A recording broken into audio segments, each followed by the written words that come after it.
Khumlung press ক্লাবের সভাপতি সম্পাদক এবং সদস্যবৃন্দ। খুমলুং প্রেস ক্লাব তৈরি হওয়ার পর রঞ্জিত অংশ এবং সবাই মিলে চেষ্টা করছে যে সাংবাদিকদের জন্য কিছু করা। ওরা ভ্যাকসিনেশনের জন্য বারবার আমাকে অনুরোধ করছে, প্রথম ফেজে দেওয়া হয়েছে, আবার রঞ্জিত অনুরোধ করছে বারবার, দ্বিতীয় ফেজে দেওয়া হয়েছে।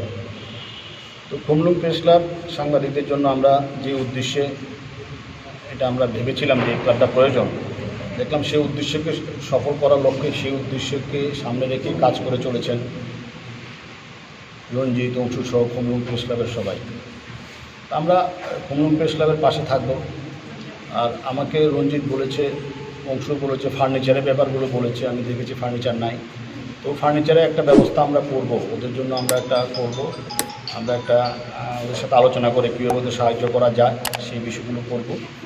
আর আপনারা এই ব্যাপারে আমাদের একটু সাহায্য করবেন, কারণ সবাই মিলেই প্রেস ক্লাবকে দাঁড় করাতে হবে। যখন আগরতলা প্রেস ক্লাব হয়েছিল তখন কিছু ছিল না, এটা কি প্রেস ক্লাবেই এগুলোকে করতে হয়। সরকার শুধু জায়গাটা দেয়, আগরতলা প্রেস ক্লাবে শুধু জায়গায় দিয়েছিল, আর এখানে তো বিল্ডিংও দিয়েছে।